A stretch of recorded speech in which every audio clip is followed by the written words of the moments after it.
Do you swear or affirm to tell the truth, the whole truth, and nothing but the truth? Yes, ma'am. Thank you. Could you please state your name Trooper James Cameron Wright, and where are you employed?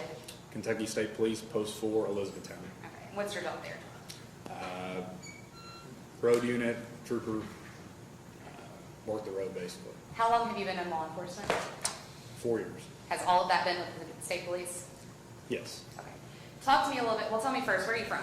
I'm from Elizabethtown, Okay. born and raised. Okay. Tell me a little bit about what does it take to become a police officer? Well, you got to meet certain qualifications. I know for us, you've got to complete a 6-month academy, pass background checks, polygraph test, physical fitness test, and an entry written exam. Now, were you working for the Kentucky State Police in Elizabethtown on November 7th of 2020 at about 6:30 in the evening? Yes, ma'am. And did you have reason that date to make contact with Ms. Chastity Brock? Yes, ma'am. Can you identify her, please? Yes, she's right there next to her counsel. Okay. All right. So, and now you have had a chance to review the in-car video that you provided to us, correct? Yes, ma'am. Okay. Now we're going to get to that in a second, but tell me about what happens when you first make contact with her after you pull her over and she stops her car. So when I go to pull her over, we start going over to the right side of the road actually, and she actually puts on a left turn signal, which I thought was odd. But when she pulls over to the right, make contact with her, I noticed slurred speech. I even asked her if she has any speech impediments, and she told me she did not, so she doesn't have a lisp. Smelled the odor of alcoholic beverages coming from inside the vehicle. Asked her if she'd been drinking. She said she had not. And then when I confronted her about the odor of alcoholic beverages, then she backtracked, and then she told me, yeah, I had one drink. Now, when you approached the vehicle, was she wearing a seatbelt? No, ma'am. And did she admit to you that she wasn't wearing a seatbelt? Yes, ma'am. Did you ask her to see proof of insurance? Yes, I did. And tell me about that. I had asked her a couple times for it, but she only produced insurance I believe is valid in 2017. Okay, She was so nearly 4 years old at the time. she couldn't provide current proof of insurance? Correct. If I could get that video pulled up, please.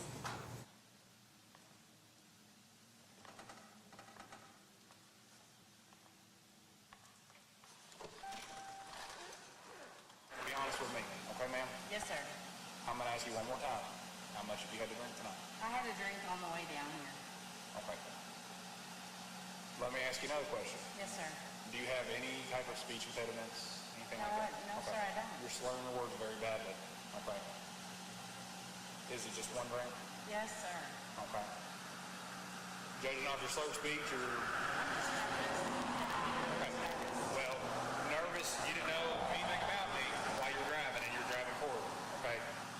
I was on the phone. I was talking to my friend to do the whole thing. I'm sorry. Hey, you're also not wearing a seatbelt. You weren't Yes, wearing sir. it. You weren't wearing it when I came up. No, sir, I was not. Okay. Let me see your insurance, please. Okay. Is this the only insurance card in the vehicle? Yes, sir. Okay. It's nearly 4 years old.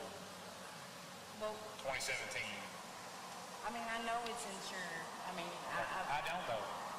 okay, what can I do? Walk back to the front of my car. Yes, sir. Do you take medications? I do. What kind of medications do you take? I just take Wellbutrin. I take levothyroxine. I take, it's just for my thyroid. Okay. You have a pain medication? No, sir, I don't. Okay. You have narcotics? No, sir, I don't. What I want you to do, put your butt face in my car. Okay? Okay. You're going to put your feet together. Yes? Step over to your right. Just look right there, okay? You're going to place your feet together and keep your arms down to your side. Yes, sir. All right? Hold that position until I tell you to begin. Yes, sir. Okay? All you're going to do now is you're going to follow the tip of my finger and your eyes open. Yes, sir. Nothing else. Do you have any issues with your eyes? No, I don't. Watch what is happening in this video. The trooper is moving his finger in front of this woman's eyes, looking for involuntary twitching. The same test you have seen in every DUI case on this channel. He positioned her with her back to his cruiser. But look at what is flashing behind her. His blue strobe lights are on. They never went off. And that matters, because strobe lights can cause something called optokinetic nystagmus, involuntary eye movement that looks exactly like impairment. It is the same thing the test is designed to detect. The trooper had a switch in his cruiser that would have turned those lights off in 1 second. he left them on. His own training manual warns about this. The defense attorney knows, and he is about to make him admit every word of this on the stand.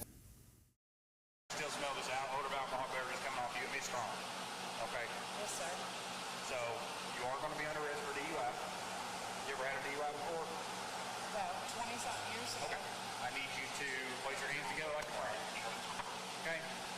Nothing illegal on your person? No. Thank you. Trooper Wright, good afternoon. Good afternoon, sir. I just have some follow-up questions for you with respect to the events that transpired on November 7th of 2020 with Ms. Chastity Brock. Okay? Yes, sir. All right.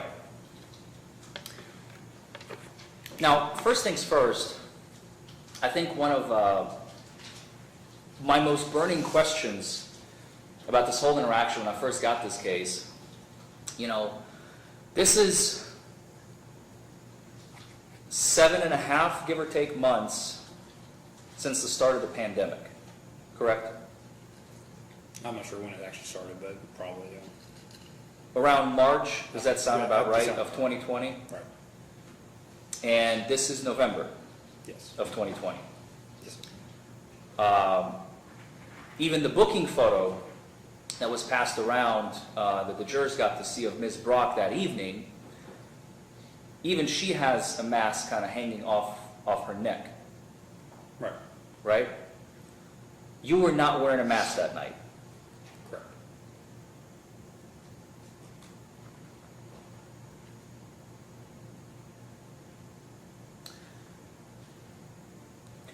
I know it's kind of hard to imagine it being August 31st in 2022 today, in the tail ends of summer, but on November 7th, it was pretty cold that night, was it not? I couldn't tell you the temperature. She was dressed warm, I was dressed in my winter uniform, so. You're saying that Ms. Brock was dressed warm? She was dressed as if it was warm. She was in shorts and a t-shirt. Dressed as if Kentucky it was weather, you warm. never know. Okay, I'm sorry, I misheard you. She was dressed She was dressed as if it was warm. I was dressed in my winter uniform, You were dressed in your winter uniform? per policy, yes. Okay. Is that why the long sleeves? Right. Did you give her an opportunity to get a jacket or anything? No. November 7th, cold enough for this trooper to put on his winter uniform. Long sleeves, full gear, and Chastity Brock is standing on the side of a dark rural road in shorts and a t-shirt, performing balance tests for a man who did not ask her one question. Are you cold? Do you need a jacket? There is one in the car. Do you want it? Nothing. He did not ask. He did not offer. He did not note the temperature in his report. These tests measure balance and coordination. Cold affects both. A person shivering on asphalt in November is not the same person in a warm room in daylight. But the trooper did not see a person. He saw a subject. He recorded every clue her body gave him, and never once asked if the cold was causing them. There was a lot of discussion during your direct examination about standardized field sobriety testing, right? Yes.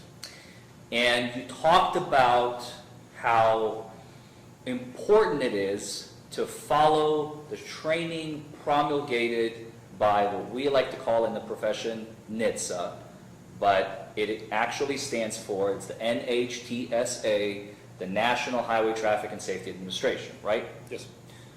There's a book, a very, very thick one of all the, you remember that book? I do, yes. You had to go through that book and then another book when you went through A-RIDE, the Advanced Roadside Impairment Detection Enforcement, right? Correct. So you kind of revisit that training, right? Before you take A-RIDE, you have to make sure that you know the standardized field sobriety testing back and forth, like the back of your hand, right? It's like a refresher, yeah. But they won't let you into A-RIDE unless you can show your medal with the standardized field sobriety testing, would they? I think that's right, yeah. At the very beginning. Does that ring a bell? I think that rings a bell, yeah. It's like I said, it's been 3 or 4 years since I've taken the course, so. No, that's fair. I just want to clarify for the ladies and gentlemen Yeah, of it's, the jury. there's like an entry thing to it, that you have to be at a certain standard, I would say, what they call it. Okay. And one of the things that the National Highway Traffic and Safety Administration manual promulgates, as they have it written down in how you are trained, certain individuals should not be administered standardized field sobriety testing. Is that correct?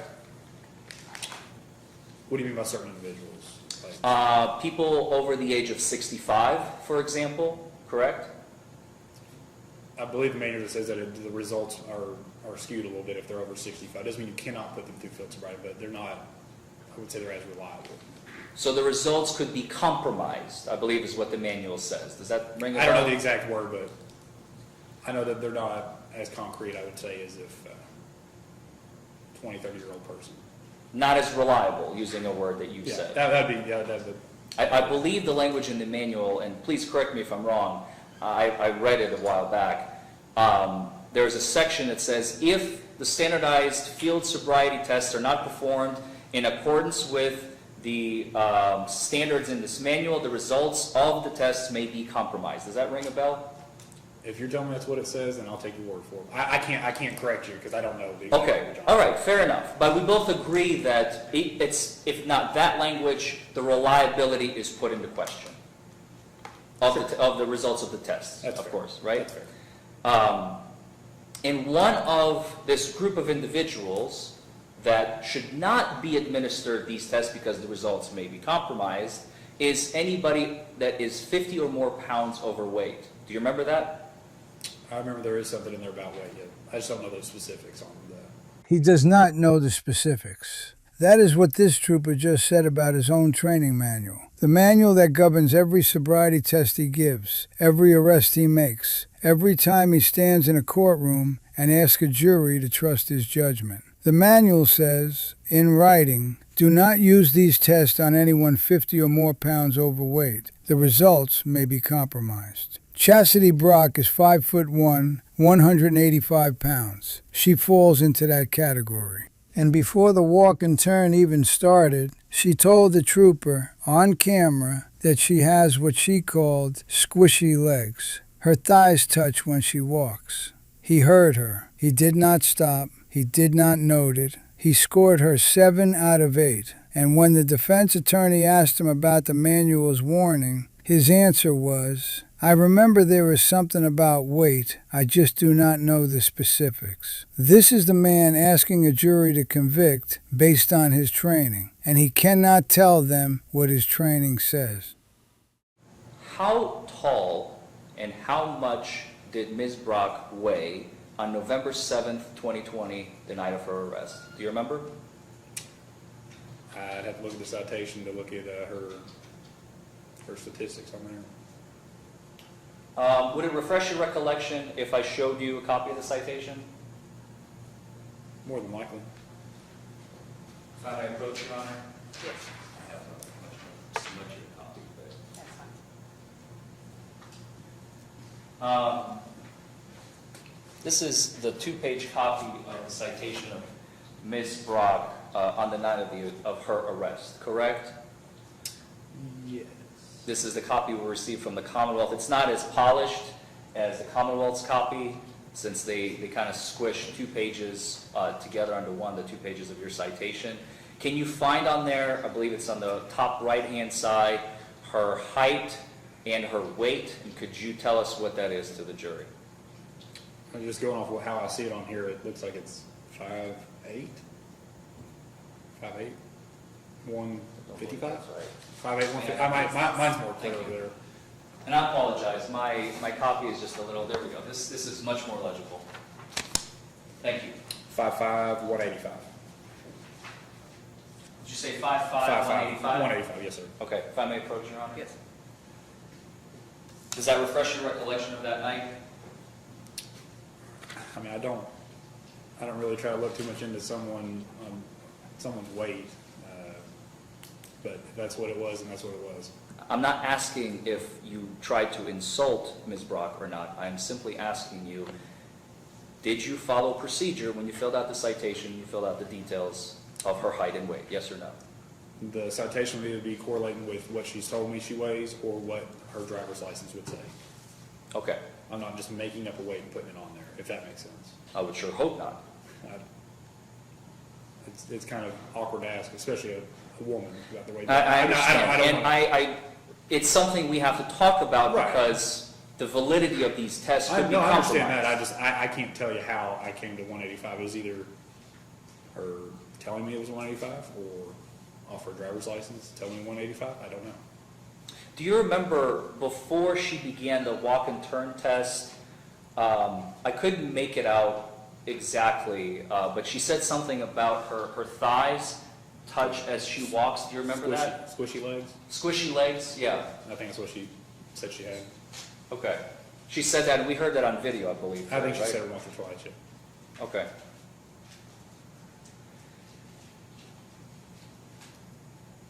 Now let's back up a little bit. So you testified today that at some point, and I don't want to be putting words in your mouth, so I'm going to refer to your citation, and please stop me if at any point I'm incorrect. You said that you observed causing oncoming traffic to stop in the middle of the road. Yes. Where was that on video? I don't know if the video captured it or not, but the traffic that was coming initially after I pulled out on her was the traffic that had to slow down to a stop. So your video camera did not capture that incident, correct? I guess correct, yeah. This trooper told the jury that Chastity Brock's driving was so dangerous that oncoming traffic had to stop in the middle of the road to avoid her. That is one of the most serious things an officer can say about a driver. It turns a weaving violation into a near miss. It makes a DUI sound like someone almost died. And the defense attorney just asked him one question. Where is it on the video? The trooper's own dash camera was rolling from the moment he pulled onto that road. It captured the weaving. It captured the rumble strips. It captured the stop. But the one moment that makes Chastity Brock sound the most dangerous, the moment other drivers had to slam their brakes to avoid her, is nowhere on it. The camera was right there, and it saw nothing. When you asked Ms. Brock to exit her vehicle, okay, let's go back a little bit. After you stopped her, you asked her out of the vehicle, correct? Yes, sir. She got out of the vehicle with no issues whatsoever. Yes, sir. She didn't stumble, No, sir. she didn't fall, No, sir. she didn't lean on the car for balance. My car, yes, but not initially. While getting out. Yeah, While getting out. Yeah. Okay, let's just focus on this one little Okay. snippet, okay? That's all I'm I just talking want to make about. sure we're still talking about just getting out of Just there. talking about getting out of the car, I'm not talking about the whole picture, Okay, gotcha. okay? She didn't fall, Nope. she didn't trip, No, sir. she didn't have to like catch herself or anything. No, sir. She didn't lean on the car door as she was getting out. No, sir. And she walked over to the front of your cruiser where you asked her to stop, Yes. where you're going to be administering the standardized field sobriety test, Yes. correct? Okay. One of the first questions you asked her was, have you been drinking? And at first she said no, right? Yes. And then you got a little bit more confrontational with her because you said, look, I can smell it, right? So be honest with me, tell me how much have you had to drink, right? Do you remember that? Yes. And then she told you, yes, I had one drink, correct? Yes. And she said that at least 3 or 4 times during the interaction, from the moment she finally admitted the one drink, she repeated that as we heard in the video throughout several times, correct? Like up until the end of the video, essentially? Yes. Yes. You also asked her if she takes any type of medications. Yes. And one of the answers she gave you, she said, I take thyroid medication. She listed them. Well, I think Wellbutrin was one of them. And then you asked a follow-up question. You said, do you take any opioids or narcotics? Do you remember that question? Opiates, yeah, and the Wellbutrin's a central nervous system depressant. It's like an anxiety medication. It's not a thyroid medication. Okay. When you asked her if she takes any opioids or narcotics, she said no, correct? Correct.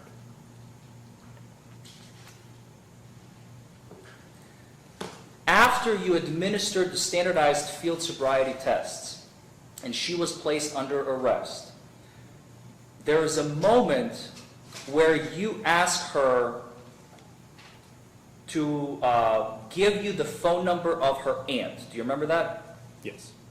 And she recites it to you from memory. Well, she gave me her number first.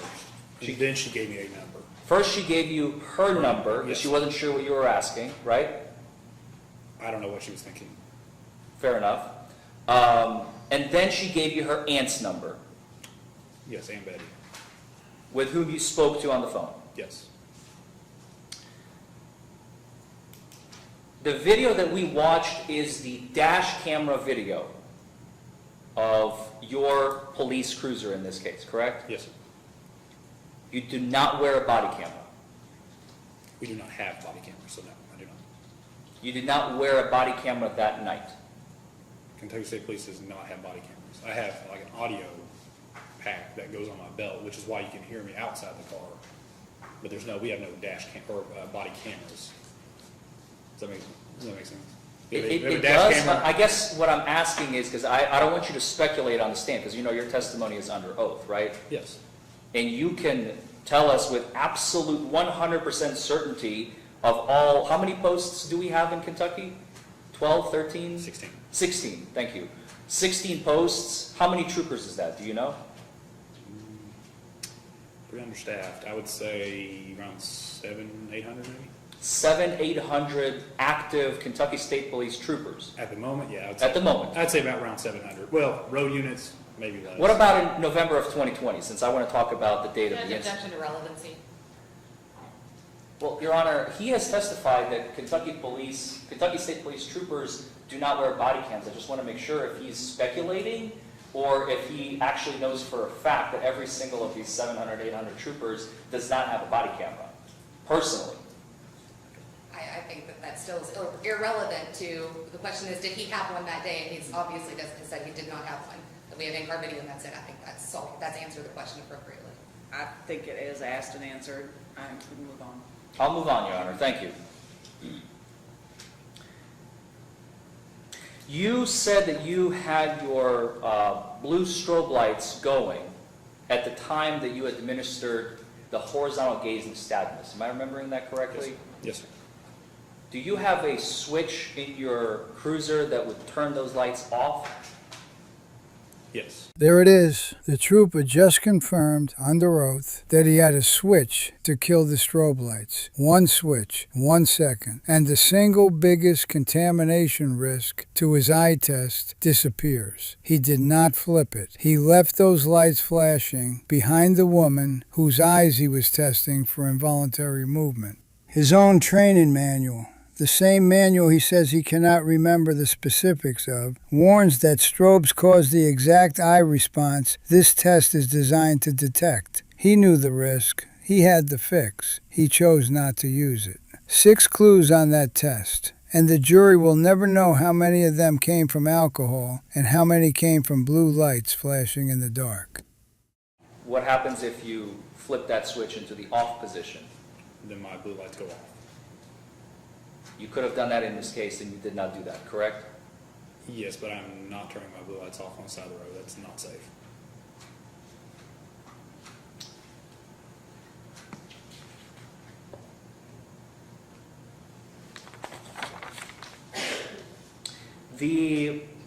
Let's talk about the post-arrest arrival at the jail.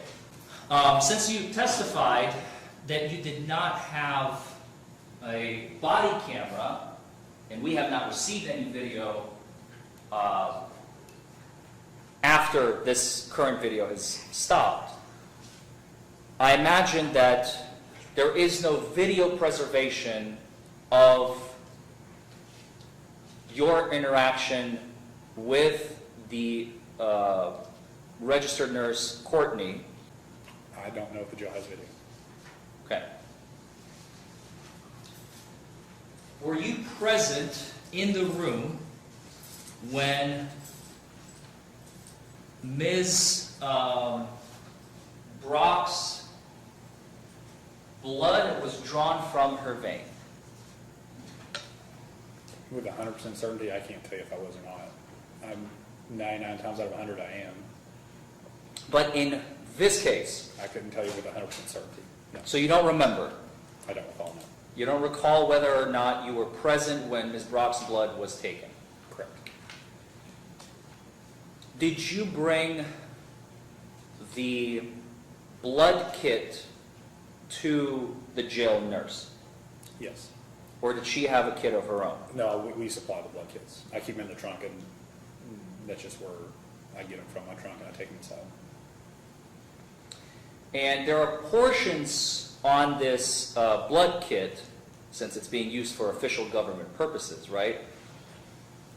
And there are certain lines that you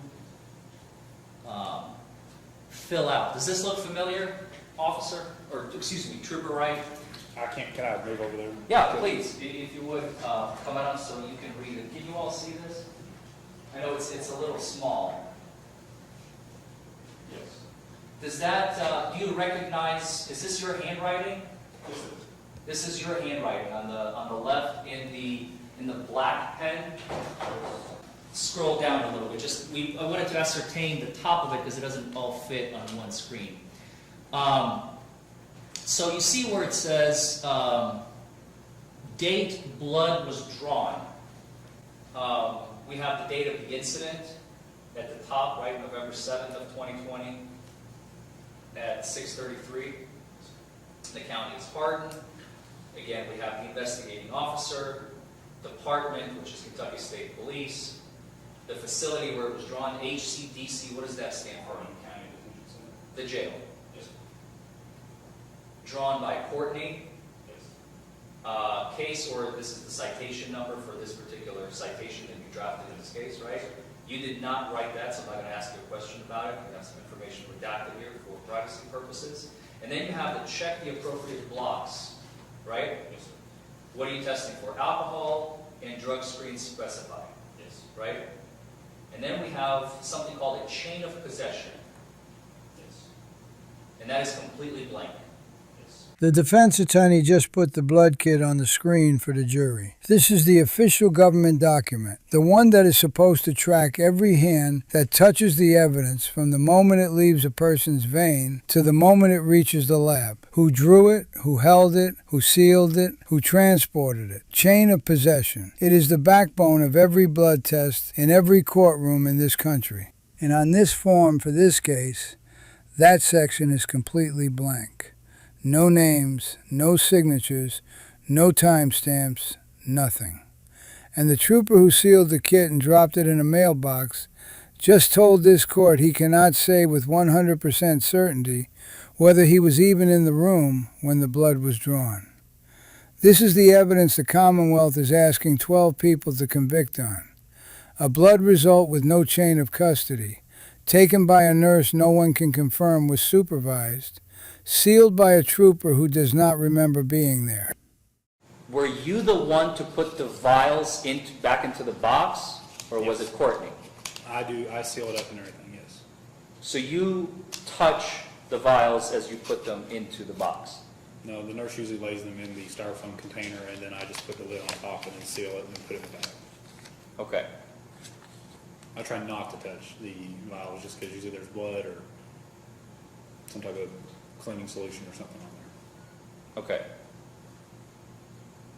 After you seal it, is there special tape that goes over to make sure that the package doesn't open in transit? Yes, where I put JW 511, that seals on both sides and it keeps it from opening up. And then you drop it in the mailbox? Yes, sir. That's all the questions I have. Okay, thank you. Do you have any follow-up?